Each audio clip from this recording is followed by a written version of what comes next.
afternoon, everyone, and welcome to Wild Safari Live. My name's Hayden Turner, and I'm with William, my cameraman there, and this is absolutely fantastic to be here again with you this afternoon on our sunset drive here on Safari Live from the beautiful Arathusa and Djuma game reserves here in the Sabi Sand, South Africa. Absolutely sensational to have you with us. We have the remainders of a kill up a tree just here, which I want you to have a quick look at whilst I continue talking.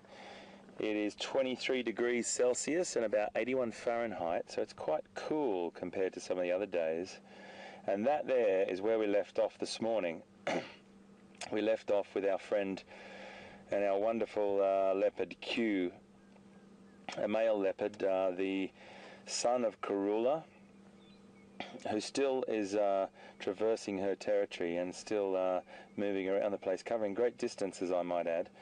And, excuse me please, he was going to find a really nice place to be in the shade somewhere here today. We came here with him before.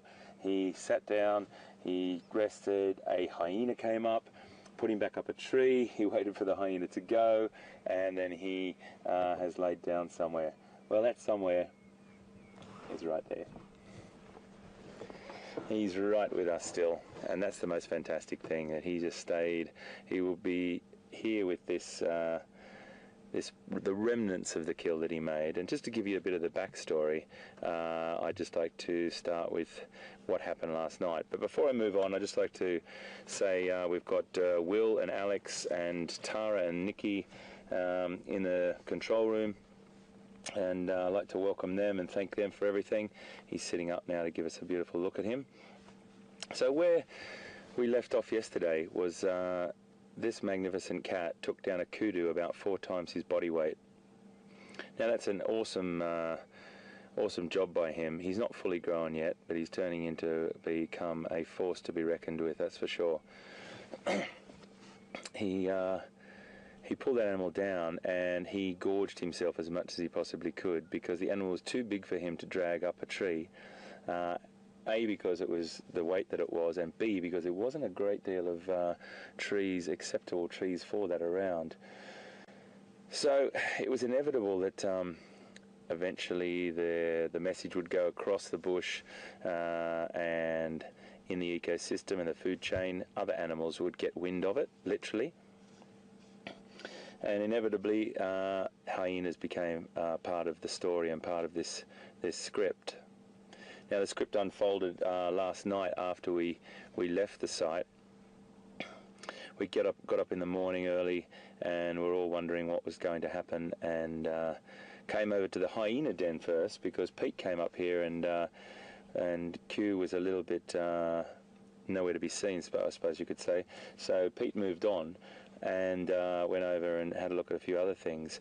But we got a bit of a word from one of the other guides that Q had been found. He's not far away, but he was quite well hidden.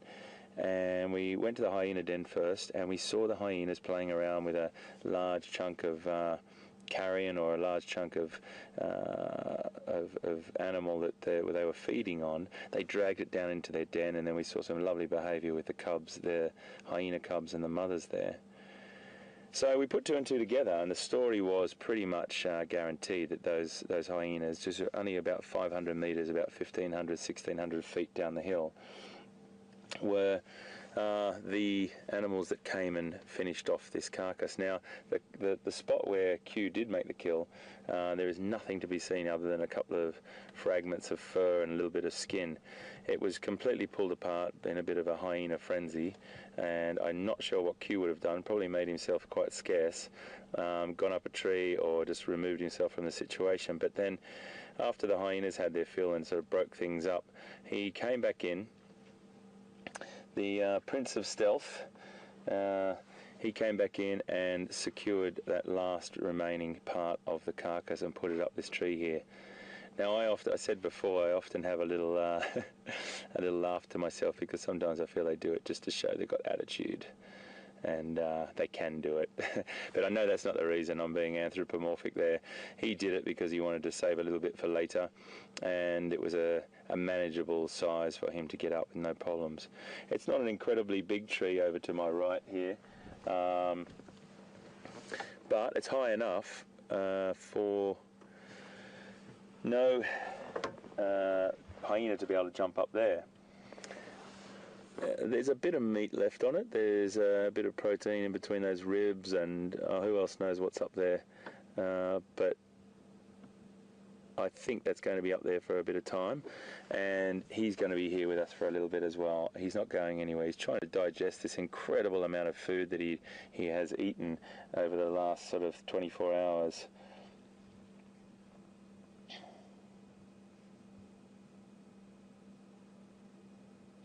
Now, it would have been amazing to see Q in that hunting mode. It's just an incredible thing to see how these cats are the best at stealth. They are the best at this complete ambush behaviour. They can get within 5 to 20 yards of their quarry before they just have this massive acceleration.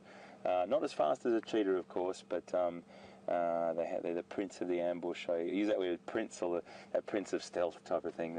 I use that sort of term a lot, but it is the truth. When you see them in hunting mode, they are definitely something just to be amazed by.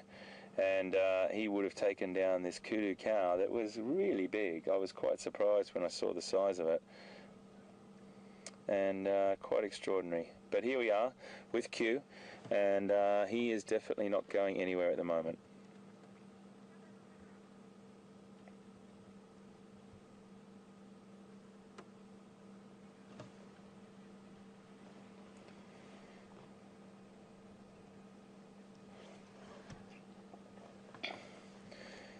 So, as I just said, the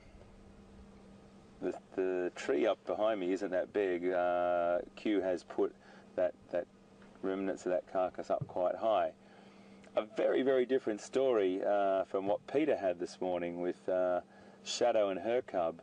I watched a bit of the footage. That was absolutely incredible to see that hyena jump up a couple of times and do a complete backflip and land on its back. If you watched this morning, if you didn't watch this morning, it's so great to have you with us today.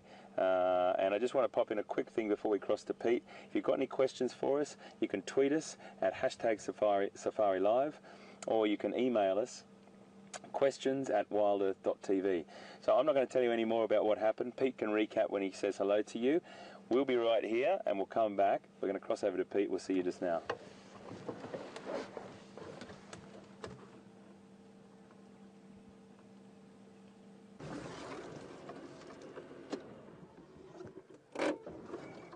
Well, good afternoon, and pleasure to say hello to you and welcome you here to South Africa, to Djuma Game Reserve and Sabi Sands.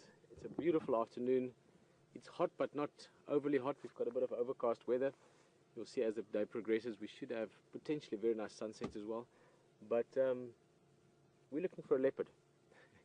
Hayden is that side.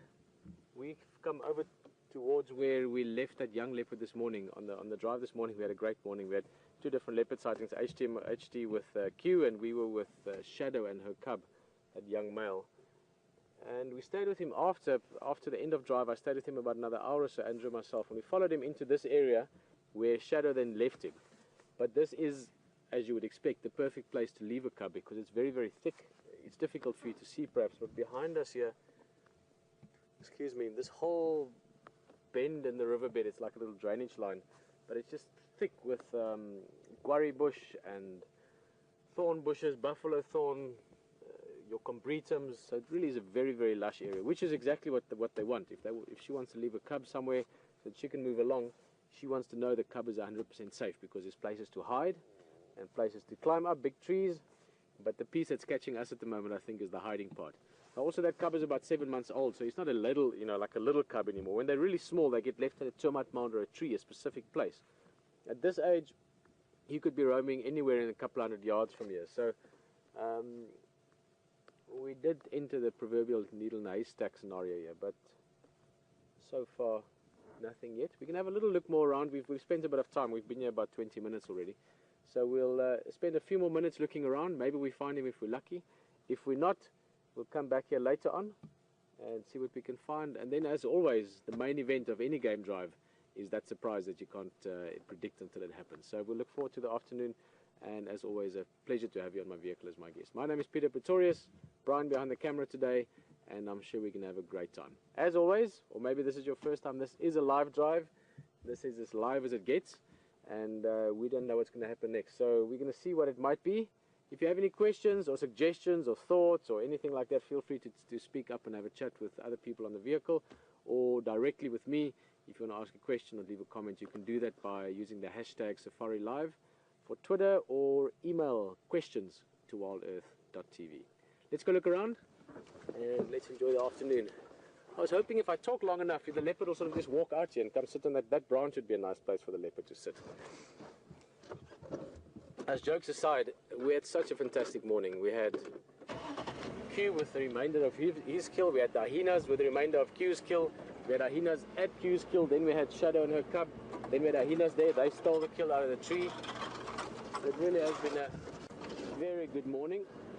Brian's behind me, right? This is a tricky bush here.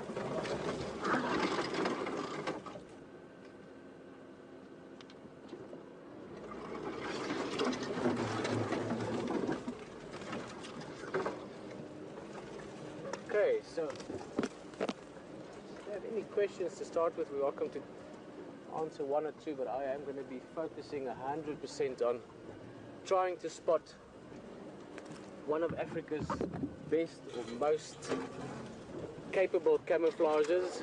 Leopards are amazing when it comes to hiding, and that's what this little guy would be doing at the moment. Not hiding from us. In fact, he might actually pop his head up if he hears us, but point is, if I sort of talk over myself, please excuse me. I'm trying to X-ray vision into this bush. What is that white thing there? But too white for a leopard unless it is belly. It's too white. Sorry, I'm about to. Excuse me. I think it's a log. But let's just make. Oh, it's a log, unfortunately. Sorry, guys. Trust me, no one wants to find this leopard more than I do. Or maybe let's just say everyone wants to find the leopard as much as I do. That's maybe the more correct way of saying it. But it is just magic being able to see a young, well, any leopard. To see a young character, a new character, this guy that we will get to know well, if all goes well, over the next year and a half still that he's got left before he'll disperse. Which is also why we've opened up that, what do they call that? The Pandora's box, if you want, of saying that we're going to give him a name on Sunday, which will happen. It's part of the fireside chat for Mother's Day. We're getting lots of suggestions in, and I must actually make sure we spoke about it just now, and I'm pretty sure I remember it correctly now. I was wondering the Shangar name for serval, which is Ndloti, Ndloti, I think is the spelling. It's because it was quite unique. It's not something you see very often. The first sighting we had on Sunday, when we saw these guys again, they'd killed a serval, which I thought was quite interesting and quite relevant. Ndloti would be an interesting name as well, just to put that into the mix. Why did Karula not perhaps defend her cubs, or that cub that was killed by the hyena? Unfortunately, I wasn't here at the time. I just sort of heard about it through the grapevine. But yeah, let your mind run with a few questions. Let us know.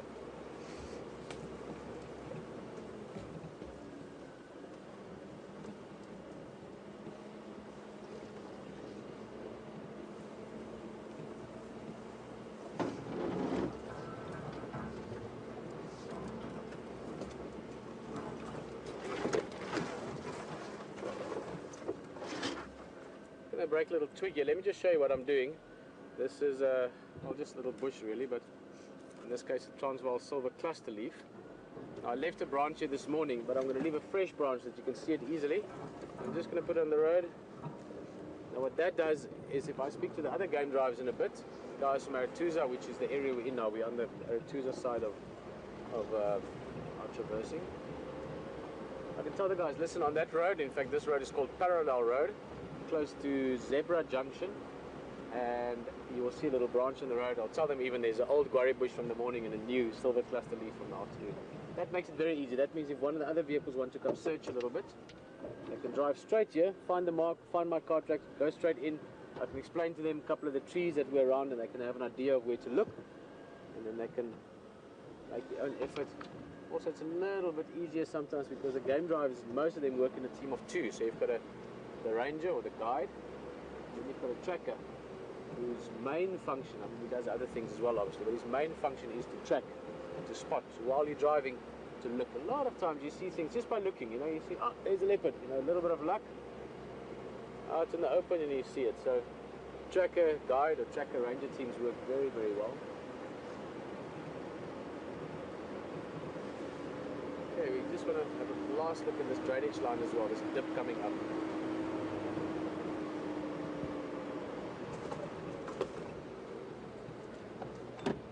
Good afternoon, Roy. I'm going to call you back in a minute or two. I just want to give you some info from this morning, but I'll call back shortly.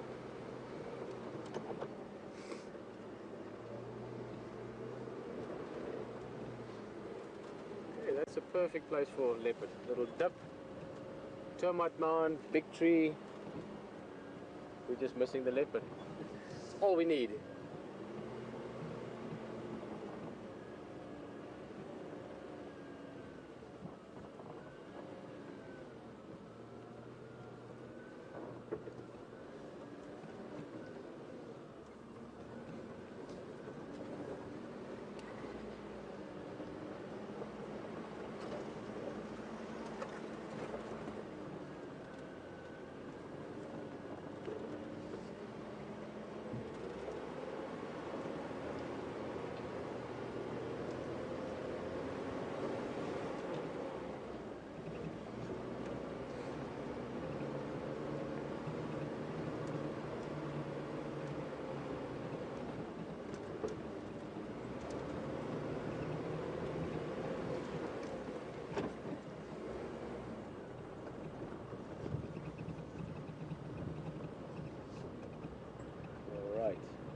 Well, I think we're going to move along for now. I'm going to go check out Red Dam. It's not too far from here. Nice waterhole. A few other places to look at. And then we'll come back here again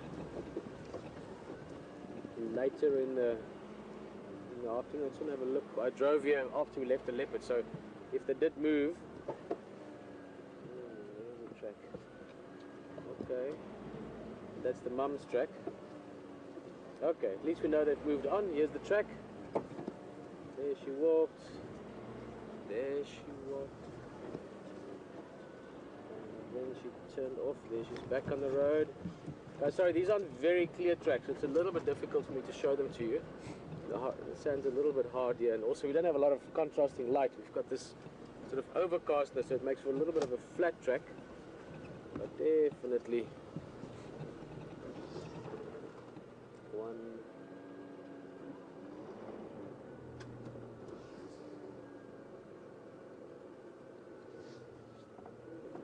Sure.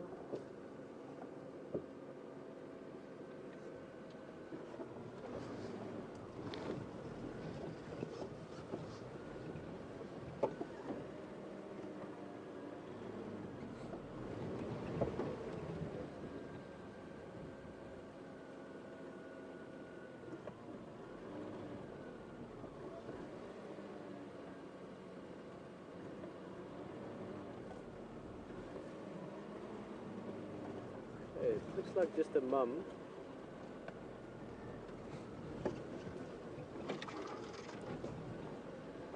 That would give me indication that most likely that cub is still somewhere in the back there.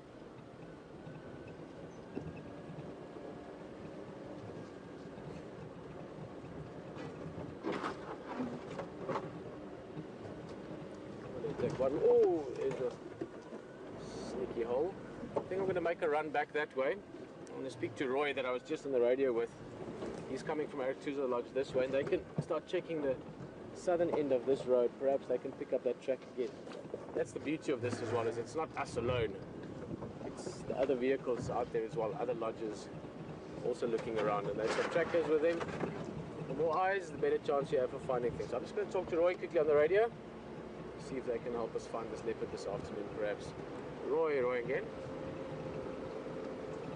Down forward. This morning I followed Shadow and the Mampimpan. They came down from Boya's side. And then on the northern end of Parallel Road, that first Skovanin, just before the Skovanin, the Vampimpan stayed there, and then the Mafazi from Vili. But I see now on Parallel Road further south is the track for the Mafazi heading south.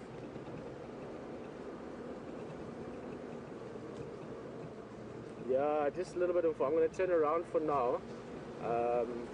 I've got a feeling that Vampimpan is maybe still close to that Skovanin. I've looked in there but I didn't find anything, but I can't find my Malenge Manigi.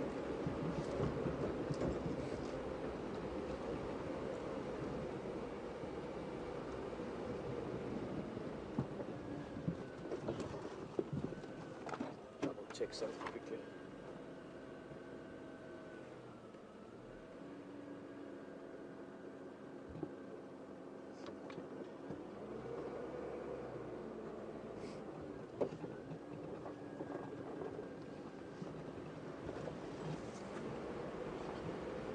Right, I think Roy and a couple of other vehicles might also look around, so at least now we know there's a few vehicles that will be checking this area and following up those tracks as the afternoon goes on.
It's just a scrub robin singing, but I just heard that high-pitched sound.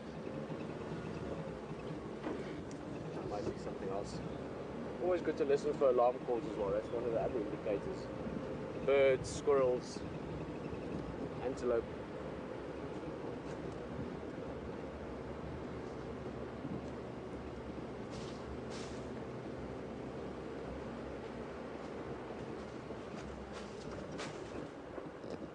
Whoa, that's a bat.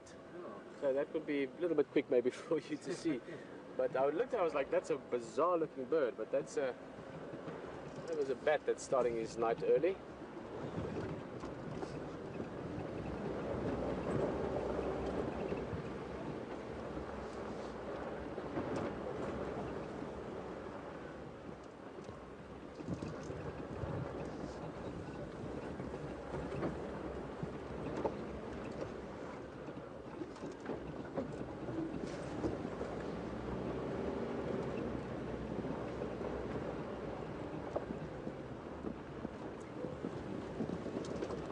What HD is up to at the moment.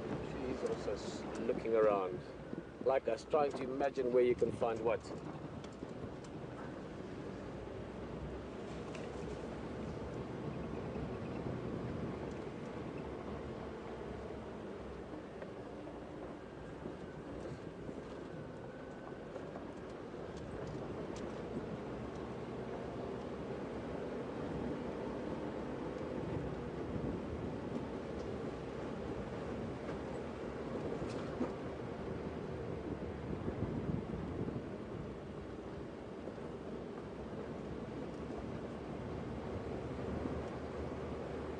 If any of you guys have got something special planned for the weekend. Mother's Day is a very special day. As I said, that's one thing we all have in common. Every single one of us have or had a mother. I am also celebrating my wedding anniversary tomorrow. A little bit today actually already, but the official big wedding was on the 8th of May, 5 years tomorrow. So I've got a little special side anniversary tomorrow, and then Sunday of course Mother's Day for all the mothers and for all the children of mothers, so pretty much a day for all of us. Oh, I think that was one of those bush animals. but it looked good enough to stop for. No, it's one of those odd shapes that I just saw. No, just a log. Sneaky log.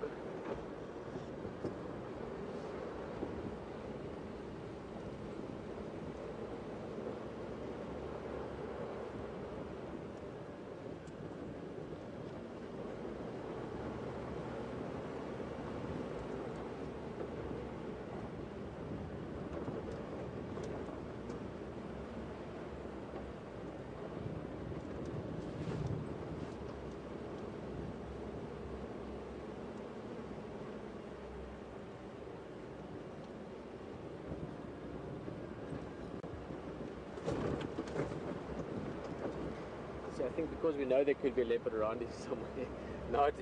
And this is bizarre how the psychology works. I mean, Brian and I have been talking about this a lot in the vehicle while driving around. You know, like where we've seen a leopard, like in November we saw that beautiful sighting of Tingana, that big male, which by the way we might see this afternoon. He has been moving into this area again. He was up in that Mvula tree, those of you that can remember. And whenever we drove past that tree, we both, I mean, I look over at Brian and I can see he's looking like me. And we can see the tree's empty, but it's just like, we know there can be a leopard there. We've seen him before. It's a bit like that now. You know, I'm looking extra hard, even though leopard could be anywhere. But we know that there was one around here this morning. Funny how the mind works.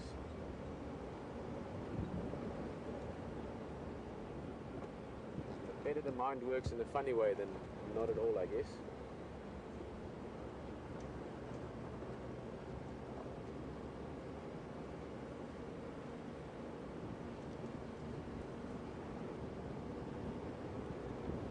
Well, we are heading, as I said earlier, it's taking a different route now, but we're heading to Red Dam, which is sort of the general direction that Shadows tracks we're heading in. Just to see what might be there. And I know at the same time HT is also looking around, so it's one of the great things about what we do is that you get the opportunity to have the ability to jump from one part to another. Excuse me, hiccup.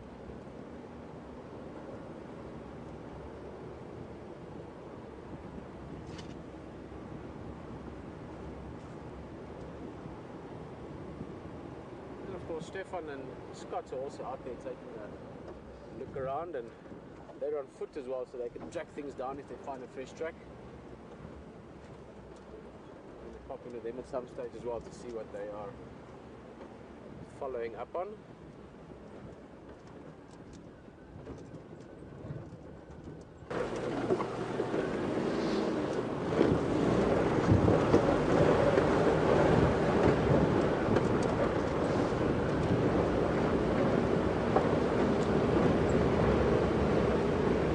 Well, we're just coming up to a little bit higher ground here at Red Dam as well, so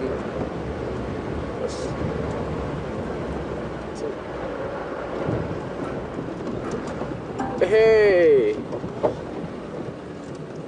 couple of buffalo. Lazy afternoon for them as well.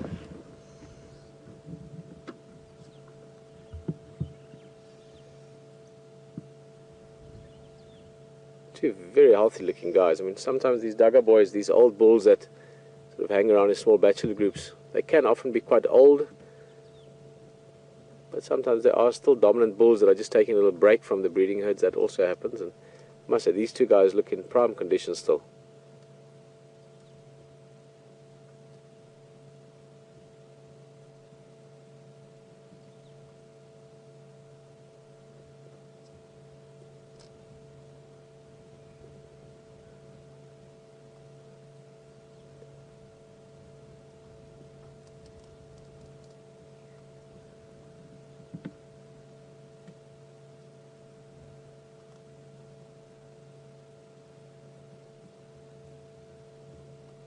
They look very calm and relaxed. Not that a leopard will upset them too much, but even a big buffalo, when there's a predator around, you'll sometimes notice a little bit of sort of more alertness, I guess, or slight agitation even. Buffalo will just chase a leopard away, but nonetheless, these guys look super relaxed. think we're going to leave them be. I'm not going to sit here too long. I'm going to continue on, see if we can't get any more tracks or any indications of where shadow might have gone.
I think I'm going to leave this area for the moment, unless of course we bump into something.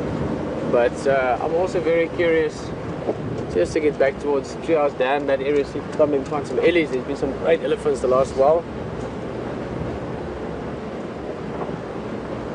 So we will go look around for them. And then I am planning to look for these leopard again, but I think we should wait. It's now 3:30 South African time. Maybe about 4:30 or so, an hour or so before sunset, maybe come back into this area. And we might get them moving around, and maybe Shadow comes back to go and collect a youngster. We're going to be going back into the Treehouse Dam, Twin Dams area.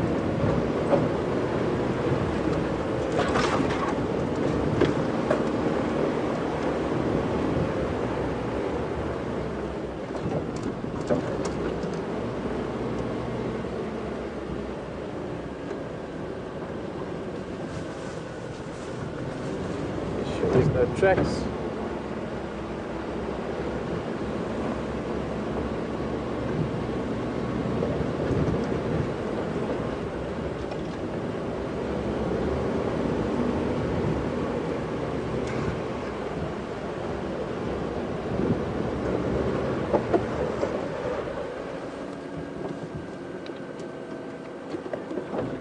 There's a leopard track, but I think this is... No, this is the old one from last night.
Sorry, it's a bad bump.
Hi Sharon, and nice to hear from someone in the back a little bit for a question. Sharon, we just looked at the buffalo and then just thinking I might show you what you're talking about just now, but it's a little bit far away, so I want to answer the question so long. You were asking if buffalo horns stop growing at some stage, and I guess we could actually draw that through to the other animals' horns as well, but buffalo horns specifically, and I quite like the question. You're asking if they don't stop, do they ever fool those circles? Now I have seen buffalo where they, and Sharon's referring to those sort of ends that curl in. I've never seen them actually making a full circle, but I have seen them go quite far around, so really turn in. But yes, it does stop growing at some stage, or at least slows down growing at some stage. And then eventually the older bulls, for instance, those horns don't grow anymore at all. So I don't think it happens, but I'm sure you get a few funny horn shapes. I'm thinking about, I have seen a few animals in my life that have broken their horns, and then the horn goes at a funny angle after that. But buffalo, it can go, how far is that? Probably 3/4 around almost, 200, 250, 260 degrees, something like that.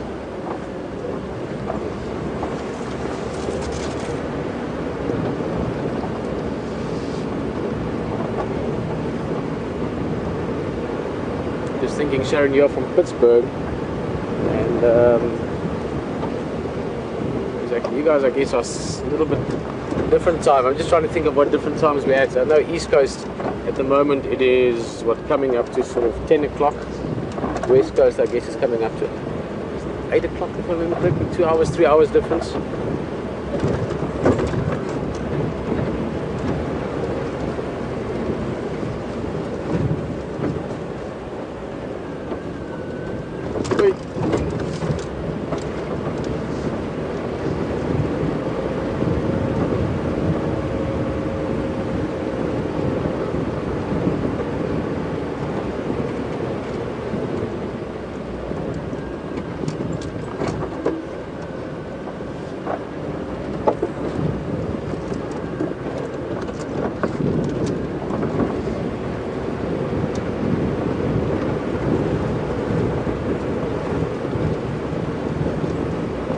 Alright, well, to be perfectly honest with you, not much has happened.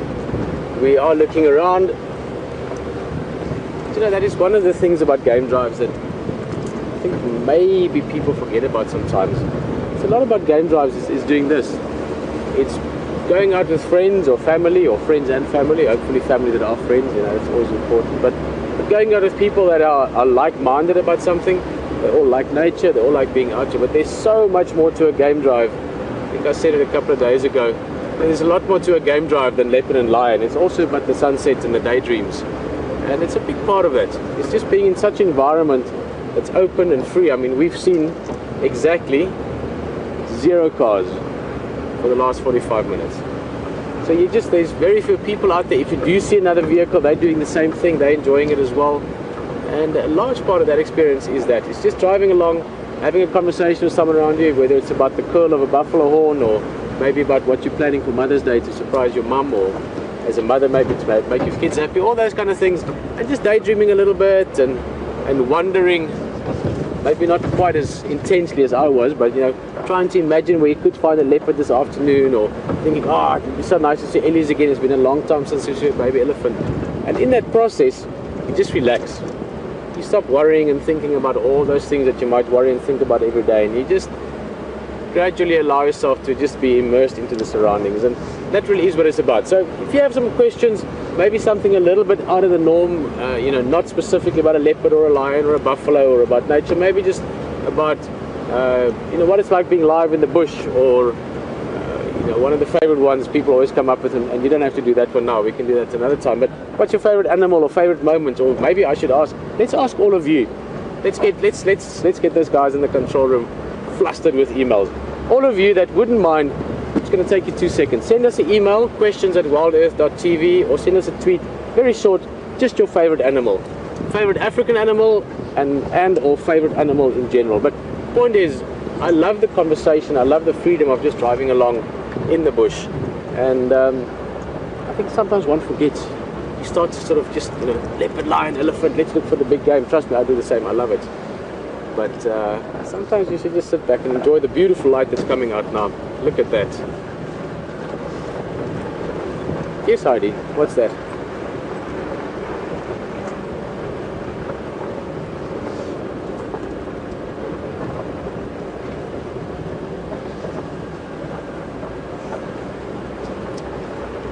That's a very good question, Heidi. And I actually spoke about it briefly on the drive yesterday afternoon, and I must say today as well. I mean, it was hot today in this funny sort of overcast weather, but air changed in the last few days, in the last week or so. And Heidi is referring to the wind last night. On drive we had a bit of it, but certainly last night during the evening, and I know that you could hear it from the waterhole camera, it was very windy. And how does that affect animal behavior? It sure, I almost had a leopard in that tree, but it's just a nice light. It makes animals, your prey species, things like impala and things, a little bit more nervous sometimes. Sorry guys, I'm about to sneeze, but it's sort of just threatening, like a leopard about to pounce, but it's not jumping. Oh. Okay, I think I can talk again. ID, so what it does do is, like the impala for instance, there's that herd of impala that the last 2 days or so have been on quarantine again. They would be slightly more nervous because a lot of wind, there's an impala, speaking of them, we'll get close to those ones, sit with them for a bit, is they get a bit more nervous because the wind hides a lot of noise, so that benefits the predator. It makes a lot of movement as well, the grass and the twigs and the leaves, everything's moving, so something that's blending into it can blend into it much easier. Guys, there's a tiny little bird here which we never see, and this is probably the toughest thing to see, but I'd love to show it to you. Not this one, that one. One of those birds you hear singing every now and again, but yeah, it's not playing along. It's a white-browed scrub robin. All these beautiful songs, but no, we're not going to see it. So yes, it affects that for the predators, for the, let's say, leopard or lion.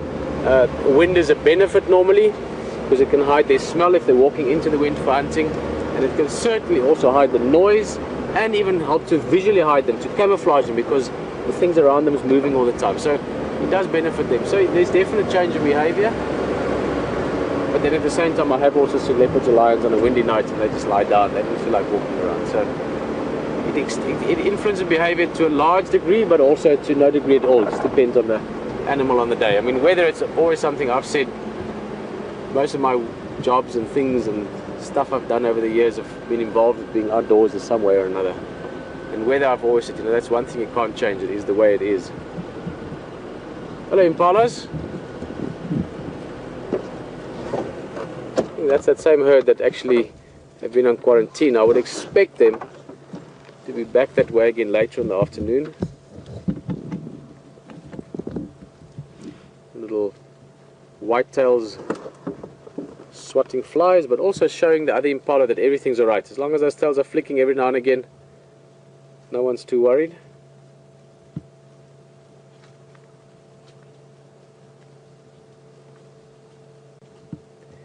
These guys had a lucky season this year, meaning that, what I mean with that is we had quite a dry season here. Djuma and the reserves in this area were all saying that they potentially think it's going to be a very, very tough winter, maybe one of the worst in years in terms of drought. I mean, only a couple of weeks ago when we were starting to, in my personal capacity, starting to plan getting down here, we were still talking about the dryness and how dry it is. And then they had some late rains. And why I'm talking about that is that has benefited these guys and many other grazers immensely. Now, impalas are mixed feeders, so you get grazers, animals that eat grass, for example zebra, wildebeest, those kind of guys. Hippos would be grazers as well. Then you get browsers, things like giraffe, kudu, that eat leaves, and impala are mixed feeders. Now I'm sure you can figure out what that refers to. They eat anything, grass or twigs or leaves or shrubs or any plant material. And this late rain has just made a new flush of grass, so they can eat grass a little bit longer. And then they'll be a little bit more leaves left by the time that the grass is running short again. So I think they'll be alright this year. That late rain has really saved them to a large degree.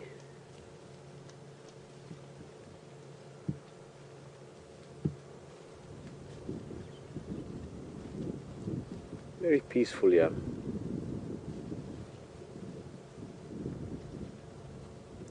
That young male, I was just looking at him. He's a youngster from, I was looking at a different one, but same size as this one, so carbon copy, close enough. Point is, there's three sizes of male here. The ones we're looking at now, they were born earlier this year. Actually amazing to think that that little guy is only about 5 months old. They were born November, December, so 5-6 months old now. Now they will still be tolerated by the big males. We will show you a big male just now as well. There is one of them.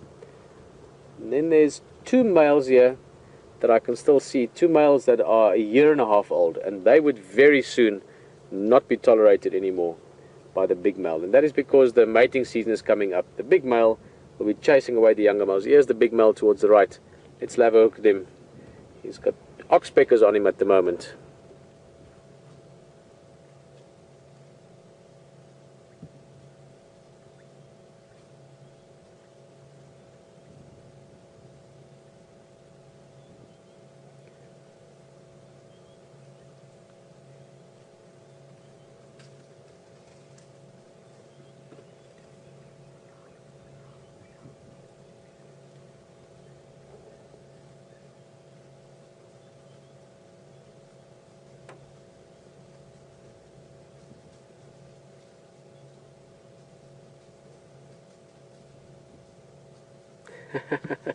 Guys, thank you. A couple of people coming back with favorite animals. Elaine with giraffe. I think giraffe are the favorite of many. And then Mary and Kathy also with a few favorites. Mary, I like your answer. You're saying you like Ellie's, but Q is your favorite animal. I might have to say, Mary, maybe it's because you haven't spent enough time with Djuma. I think Djuma's prettier. And then Kathy with an interesting one, and I know you saw one the other day. I hope you were on the drive as well with Hayden actually. And I have to mention something specific about this, but Kathy was saying her favorite animal is a shoe-billed stork. No, and I'm confusing myself here. I'm thinking of a spoon-billed stork. That's what you saw the other day. Shoe-billed stork is quite spectacular actually, you're right. But coming back to this, to the spoonbill, which we call a lepelaar in Afrikaans. Someone did a screen grab or a screenshot of that shoebill flying. Shoebill.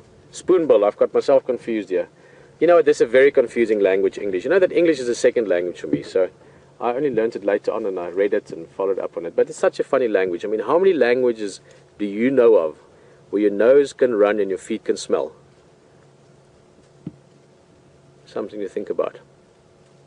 So excuse me if I'm mixing up the shoe bill and the spoon bill. But that spoon bill screen grab, that whoever it was that took it, Hayden showed it to me yesterday. That is an amazing shot. In fact, I think I want to grab hold of it myself one day and put it on the wall. There's something beautifully artistic about it. It's a truly amazing image that was posted. So well done for whoever did that. And for those of you that are into images and like images, I love photography, as many of you know. I hope you can see that picture. Maybe someone can post it again. But it was sort of a pinkish late past sunset sky, and this image of the spoonbill was just amazing. But talking about favorite animals and impala and a beautiful afternoon, I know something that you don't yet, but you will know in the next second or two. HD's got a bit of a surprise, and I guarantee you it's going to be a favorite animal for many of you. So enjoy it, and we'll see you back in a bit.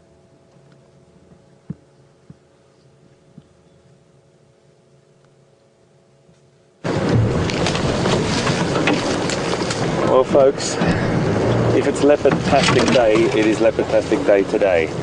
We have got another leopard, and these incredible guys that we work together in this team, Steph and Scotty and Brent, have found another leopard.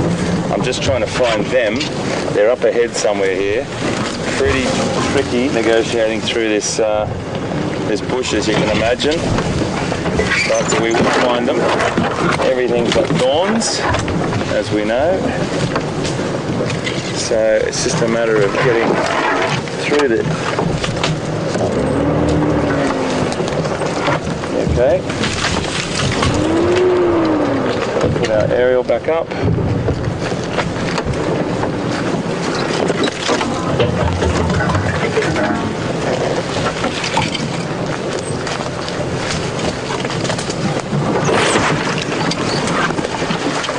Got that, mate?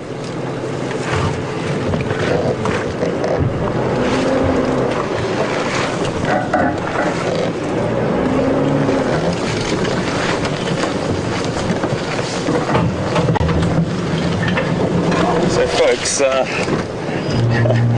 we're on the trail of a leopard, another leopard, but I'm in a bit of a spot here because I've got to find my team first. And there's loads and loads of stumps through here.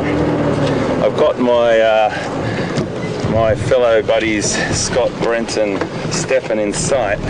They're on the tail of another leopard. We've just got to get on their tail.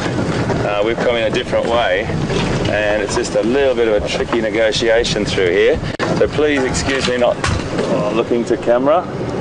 And I'm just going to go under this bit here. We'll put our aerial back up. Oh, just watch that, mate.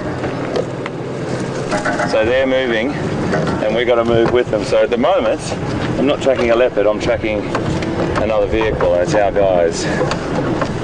Here we go. Right, got them visual at last. So we're going to move on in and say hi to Brent and Scott, and most importantly, thank them for all this hard work. This cat is on the move, so we've got to stay on the move with him. I'll reveal all when we get there.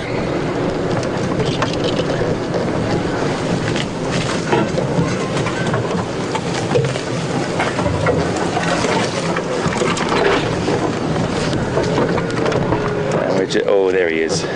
Ah, you know who? That's Mvula.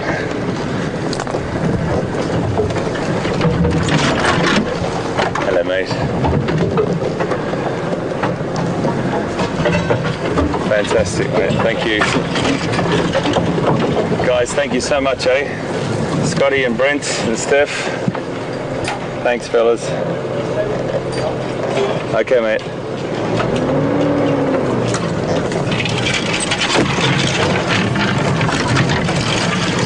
There he is through there, folks. You can see him moving.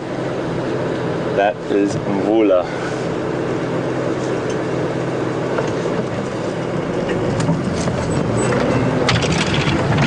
Big male, amazing cat, absolutely amazing leopard. It's very, very thick country here. And it does sound a lot worse than it actually is, folks. I'm just going to move on a little bit for you so you can get a nice shot behind there of him. Look at that beautiful big head.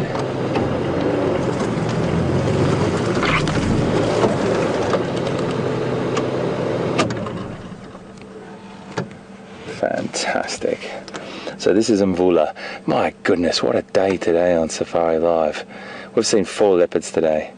Shadow and a cub, Q, and now Mvula.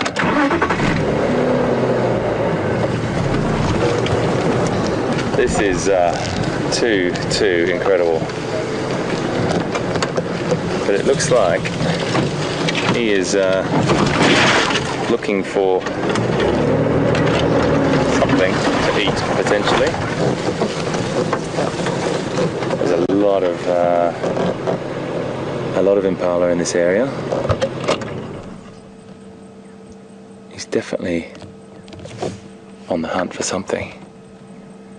So a big thank you to Scotty and Brent and Steph for bringing us in here to show you this incredible cat.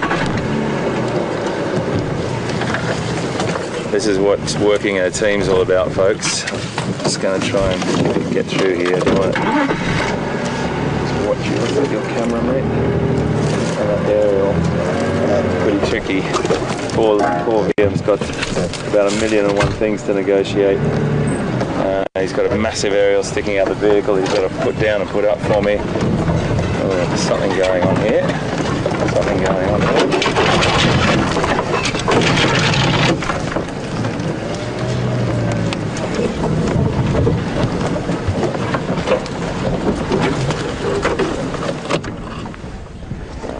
That is absolutely ready to strike pose. Completely motionless. There's something in there.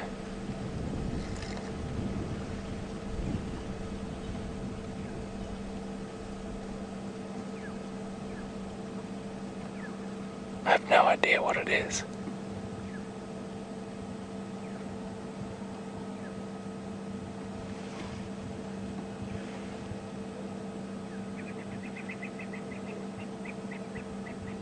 We are with Mvula, and Mvula is hunting and ready to strike. Anything could happen.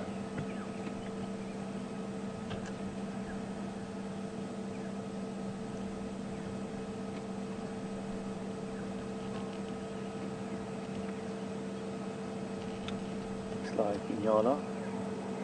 Can you see him? Mvula at 1 o'clock.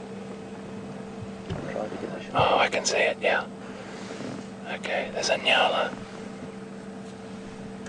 that he can see through there. We can get a tiny glimpse of it. It's completely unaware that he's there.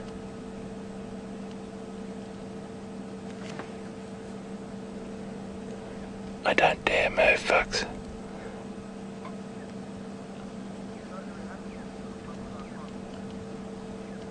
He's just gonna lay. He's lowering himself to the ground.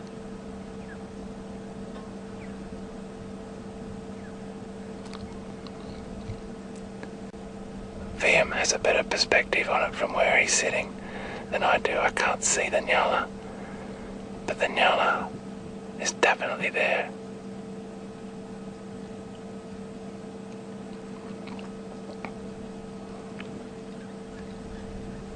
This is happening live, right before your very eyes.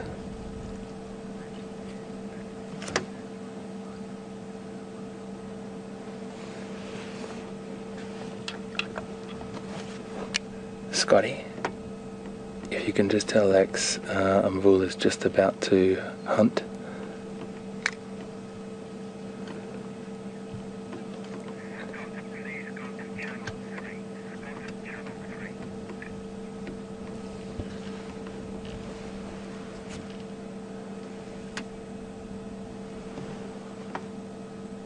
If that Nyala comes this direction, it'll be totally unaware. Totally unaware.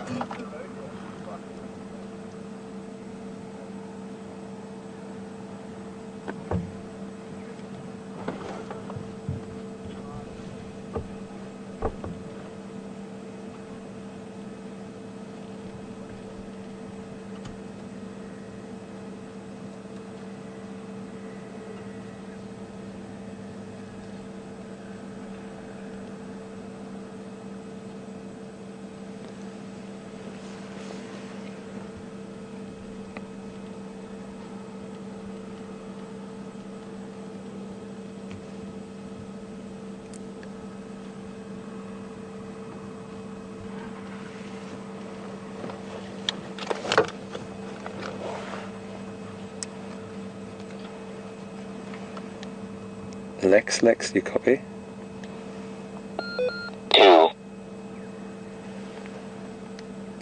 Lex, do you copy?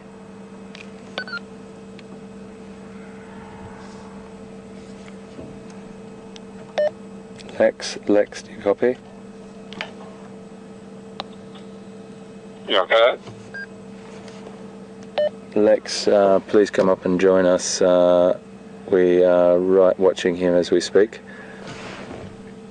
And you can come directly up that hill. I'll give you a rev.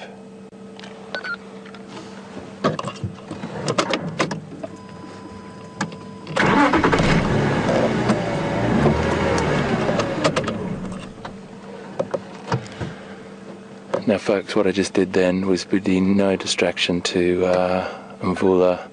Mvula is very, very used to the vehicles, as are the Nyala, so we would never have been able to change anything there. I was just letting one of the other game drive vehicles know exactly where we are.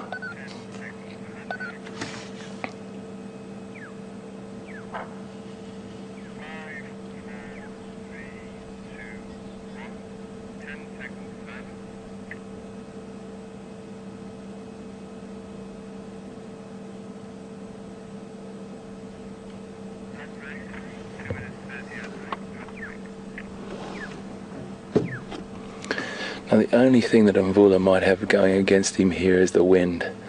The wind is coming across him from the east, and if that wind, if they pick up the scent of him through the wind, then it could be a bit tricky.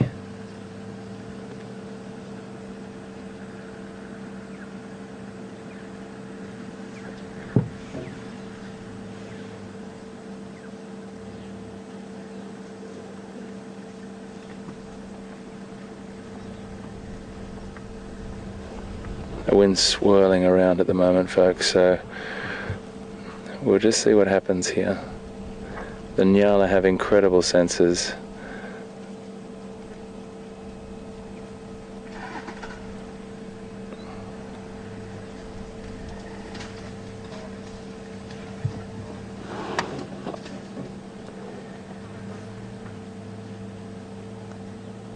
He's still in position. I can just see a tail flicking down through there. It's very hard to see, folks. We're definitely not going to take the camera off Mvula, but you'll be able to see by his body language and his posture.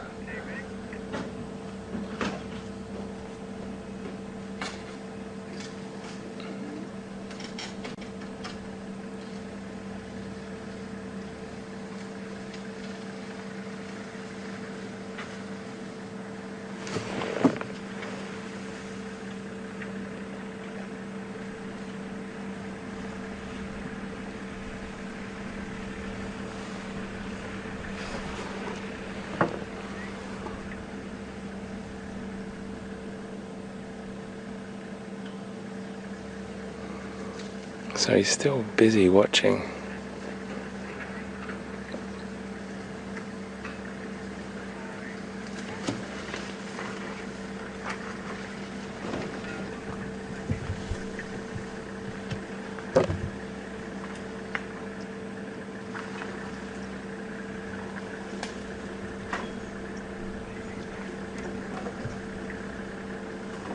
He's just set up.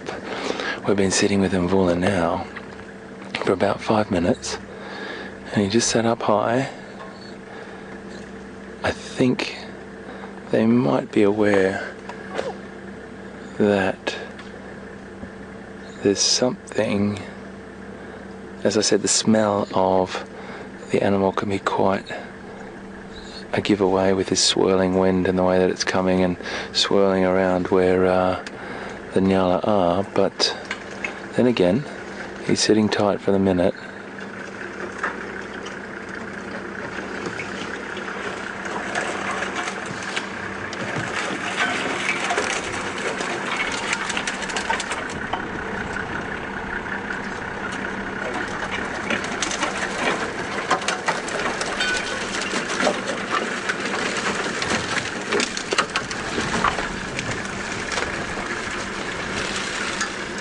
So we're still with Mvula, and he's on the hunt. So basically he's going to sit there. If those Nyala do come up this way or go down the other way, it just depends on what direction they're feeding. They're very, very conditioned to the vehicles. He looks like he's relaxed now. Opportunistic, just depends on what presents itself. He was just walking through and he caught them, but they may have smelled him as well.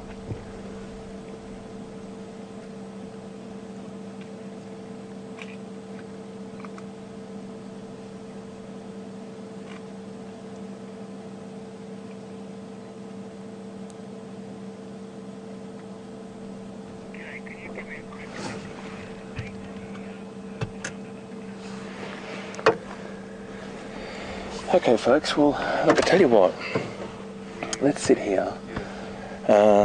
This is definitely Leopard Thursday. It's absolutely incredible. We've seen Shadow and her cub.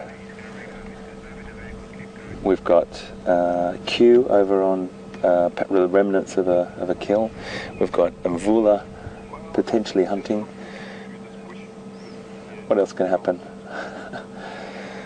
That was a beautiful thing to watch, though, just to see him. We just buttoned off.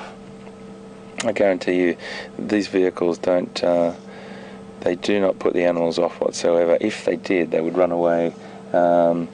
We buttoned off at the right time and we watched, and even starting the engine once does not disturb the animal. The Nyala knew we were here, and it was just a matter of that wind getting a bit of swirly and potentially, and they were also feeding off down the hill there, so it all depends on many different things. But ultimately we're with Mvula. That's the most important thing. We are going to watch him. He is ready for anything that presents itself, so we're just going to sit tight here. I think it's about time we cross to Peter Pretorius and see what he's up to. We'll see you just now.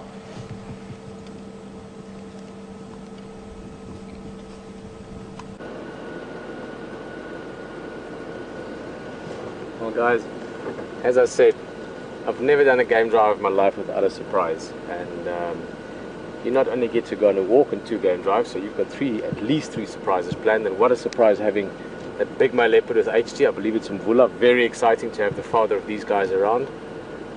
Oh, I just gave away my surprise, I think. These guys, meaning, I don't know what I was talking about. I'm nothing here. So welcome back this side, and we have a surprise for you too.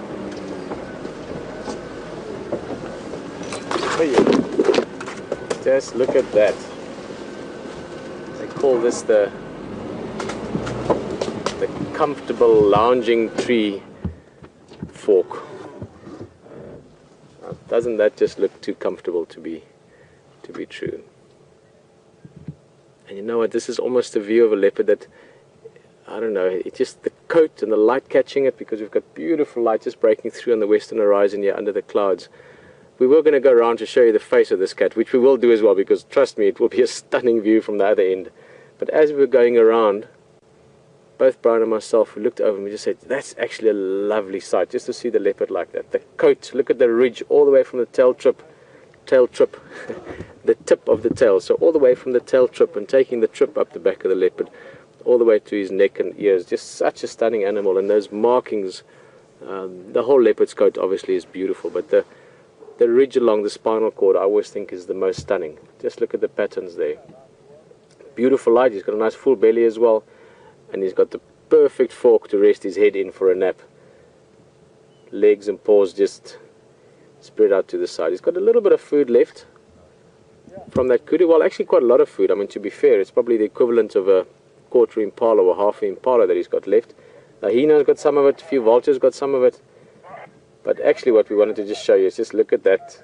Just look at that, what we're looking at. Just that scene is unbelievable.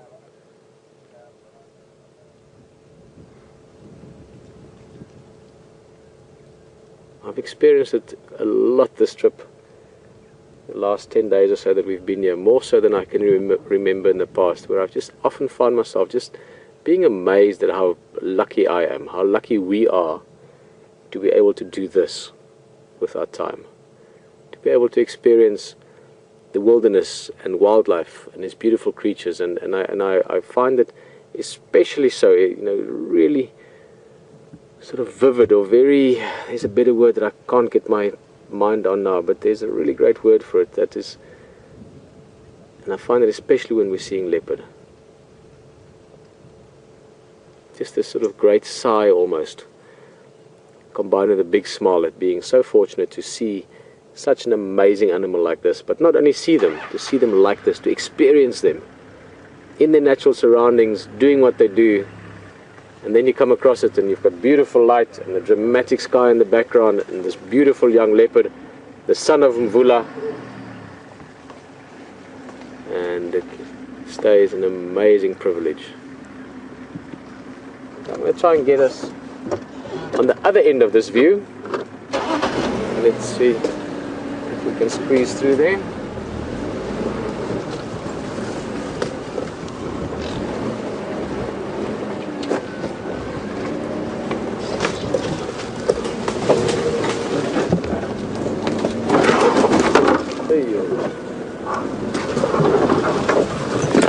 Okay, let's see if we can get around. I think we should be able to.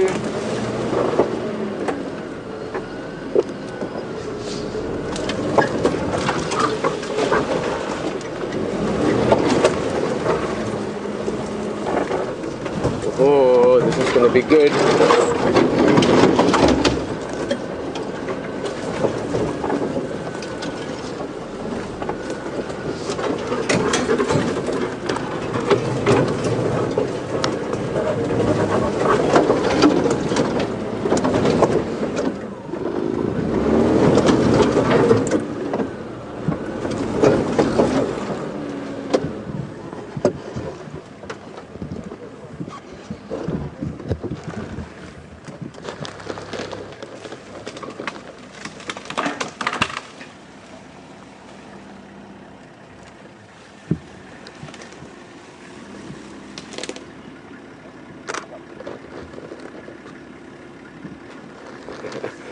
Charlie asking if that's Q's landing strip, I guess.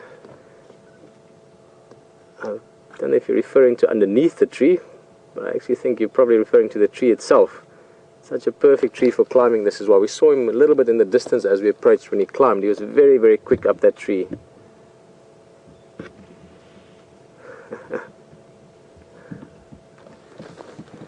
That's a happy leopard.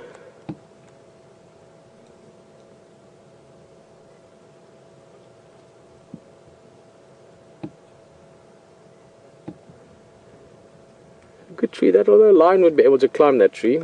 It's got sort of a couple of big sort of knobbly bits on it, and the first horizontal branch is not too high up, but there's no lions in the area that we know of at the moment. The important part of that sentence is that we know of. But from a hyena at least this is safe. Even lions, although if a lion's hungry it'll get itself up there. But he's happy, his food is safe. He's safe, he can have a nice nap. So this is a happy leopard up there. Hello Lisa. You are just wondering where Karula is. I'm wondering the same thing. This morning the first bit of information we got about the leopard that we went to and ended up being Shadow and the cub, which I'm very, very happy about. I'm not complaining, but the first information we had was that it's Karula mating with a big male. And I was obviously very excited because there's a lot of talk going around that Karula is pregnant, and it's very possible, but I just thought if she's mating, that's also very interesting. But then when we got there, of course, it was Shadow and the cub, so it was a surprise for me as well. I was trying to surprise you guys, and I was the one being surprised with you in the end. So your guess is as good as mine, Lisa. I don't know where Karula is at the moment. We had female tracks around here a couple of days back. Aubrey's Road, we had the female tracks, but we thought it was Karula, which wasn't. It ended up being Shadow. So your guess is as good as mine at the moment.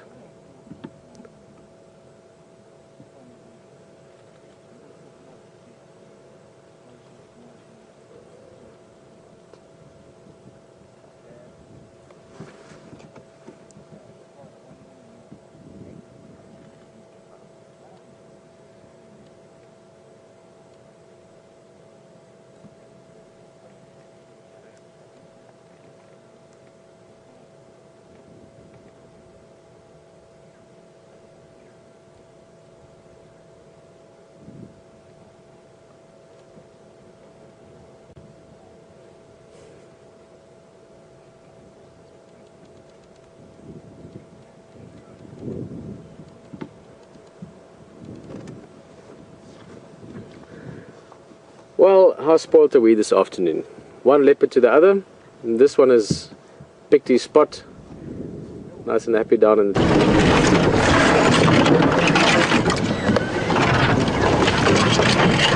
Folks, stand by, stand by, stand by.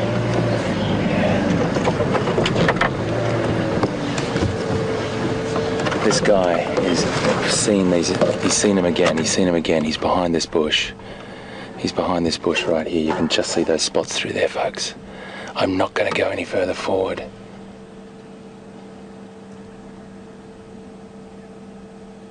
There is either an impala or a nyala. I'm not really sure what it is behind there. I'm just going to move forward. We can just...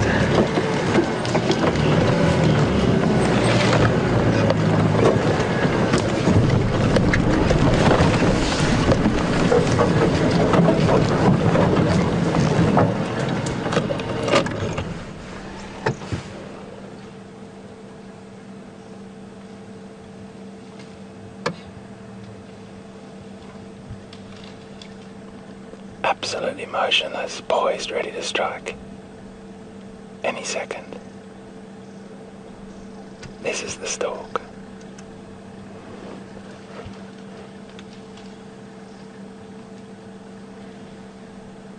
I'm just trying to see what he can see.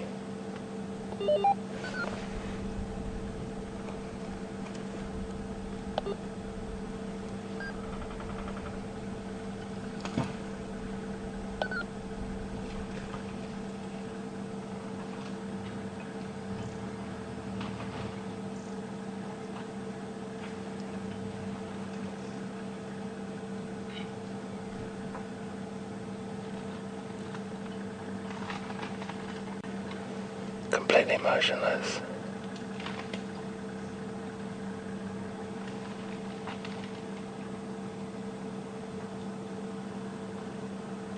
What he will do is when he gets the chance, he will gather ground. He will get as much ground as he possibly can.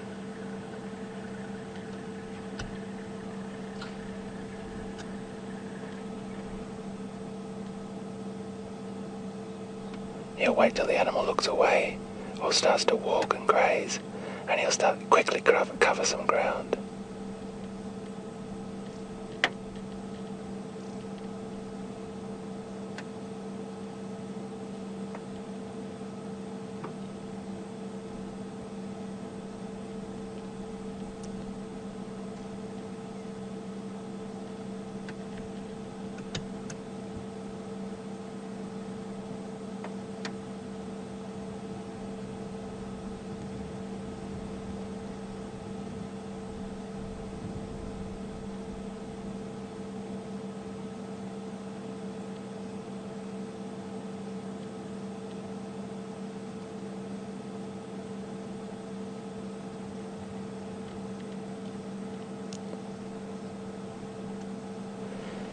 Once the animal sits down, that means that he knows that he has to actually spend a bit more time waiting.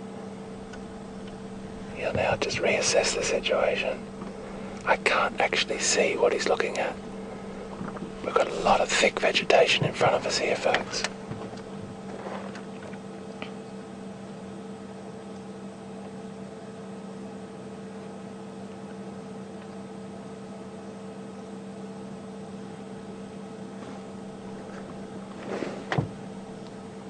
He's still fixated on that one position.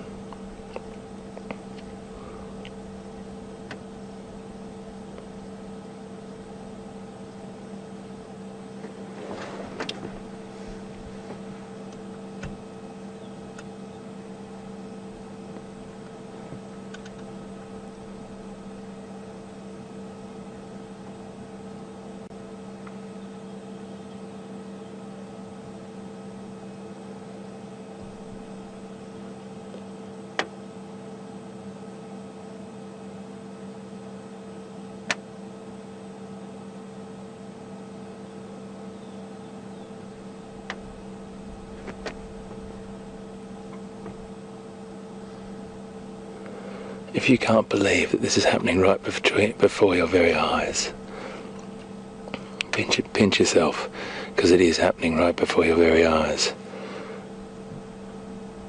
We are with Mvula, and he's hunting.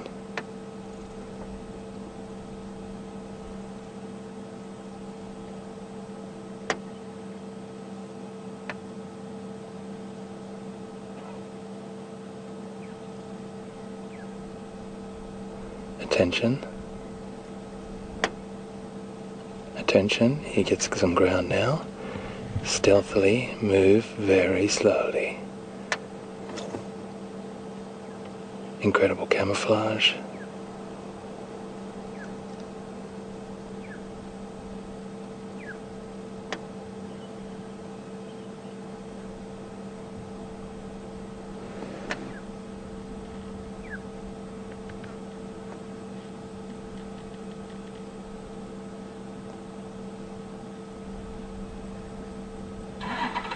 When he gets the opportunity, he'll gain some ground. Moving slowly forward.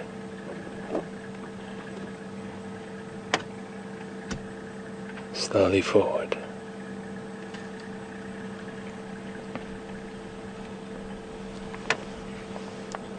Slowly forward.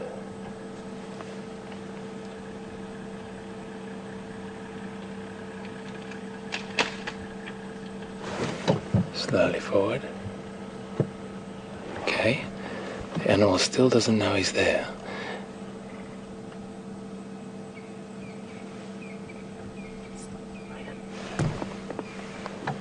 Okay, look down here. We're not going to take our eyes off the leopard actually.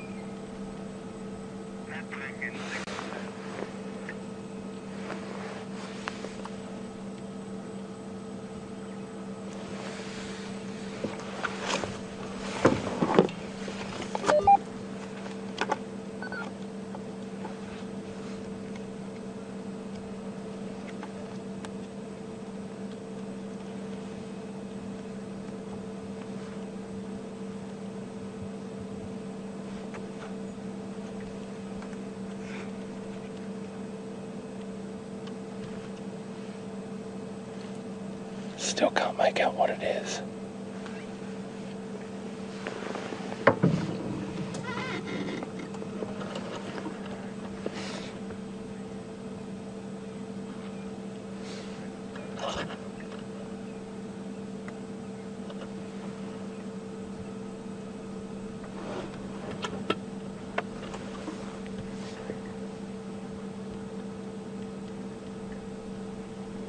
He's walking back up to us. He might go around the other side of this termite mound. Watching exactly where he walks, not to make a sound. Carefully putting his feet down. Using the termite mound as cover.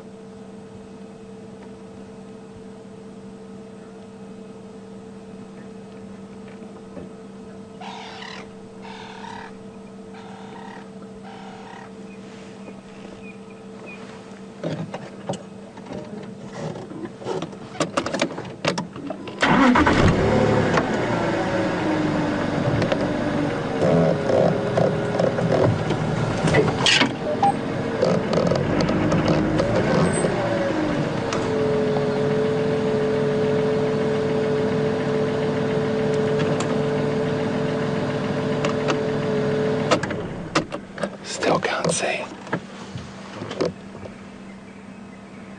That's a steenbok. It bolted.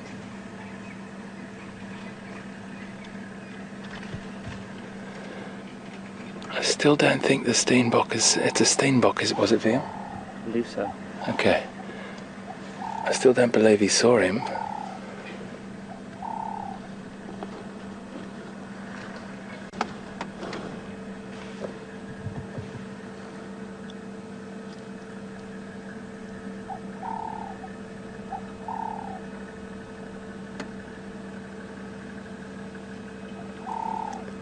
He's still watching behind that tree, folks. We can just see him there.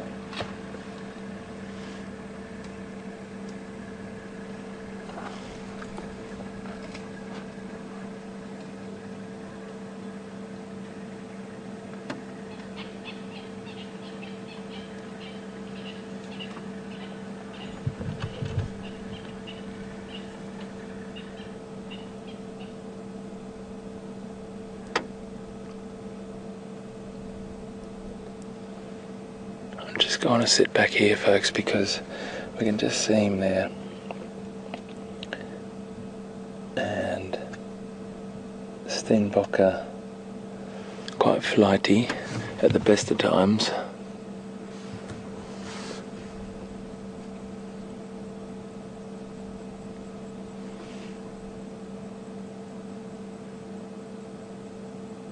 Steenbok are a small antelope, very small antelope only, a bite-sized sort of meal for him, but they're quite flighty.